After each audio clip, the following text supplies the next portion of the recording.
name is Emily, and before you hear the rest of this story, I need you to promise me something. If you're listening to this late at night, alone, and there's a mirror somewhere in the room, don't look at it. Not yet. Wait until the story is over. Because if what happened to me can happen to anyone else, I don't want to be responsible for what you might see staring back. It started 8 months ago. Back then, my life was painfully normal.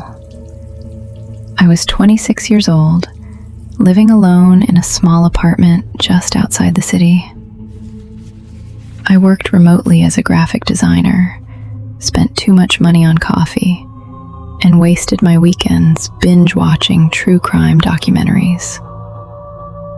Nothing exciting ever happened to me. And maybe that's why I noticed it. People who live exciting lives ignore small abnormalities. They have bigger things to worry about. But when your routine is the same every day, even the tiniest change stands out. The first sign was so small, I almost forgot about it. I was getting ready for work. My bathroom mirror was fogged around the edges from the shower. I stood in front of it, brushing my hair. As I reached up to tuck a strand behind my ear, I noticed something strange. My reflection had already moved. Not by much. Maybe half a second. Maybe less. But it looked as if the woman in the mirror had anticipated what I was about to do. The moment was gone almost instantly. I blinked. Everything appeared normal. I laughed at myself. Then I went about my day. But the image stayed in my mind because it hadn't felt like a trick of the light. It felt deliberate. A week later, it happened again. This time, I was absolutely certain. I had just finished washing my face before bed. The bathroom was dark except for a small nightlight plugged into the wall.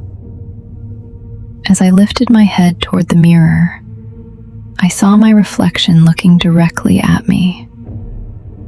The problem was, I hadn't looked up yet. I know how impossible that sounds.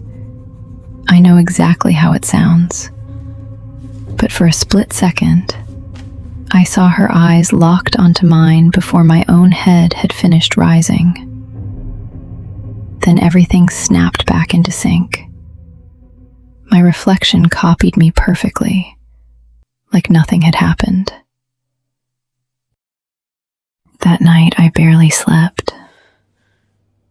Every creak of my apartment sounded louder than usual. Every shadow looked wrong.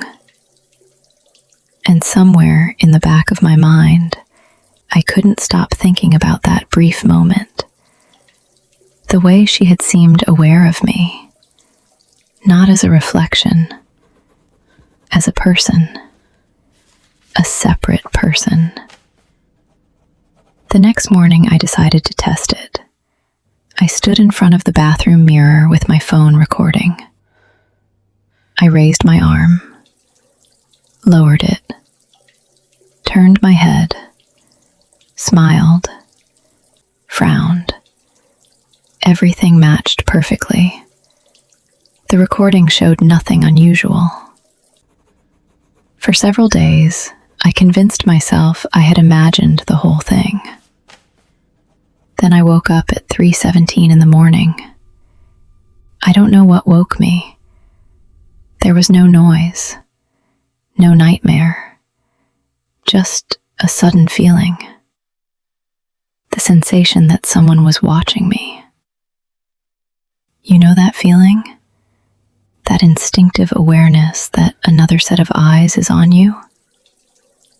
My bedroom was completely dark.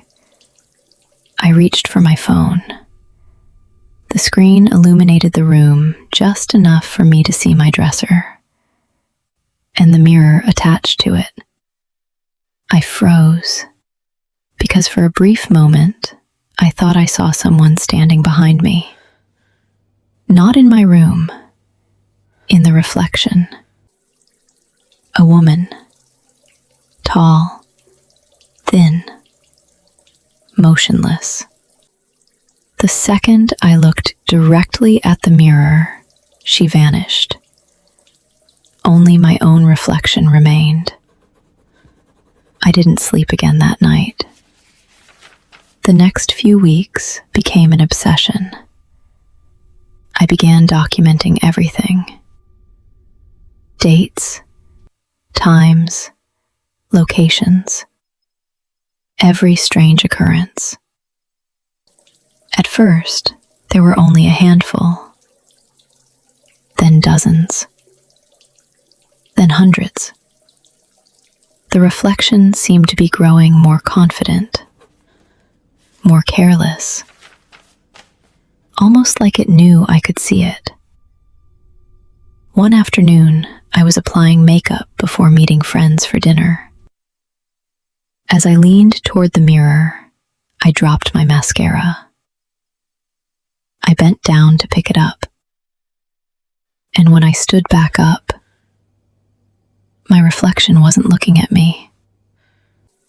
She was looking past me, toward my bedroom door. I felt ice run through my veins. Slowly, I turned around. The bedroom was empty.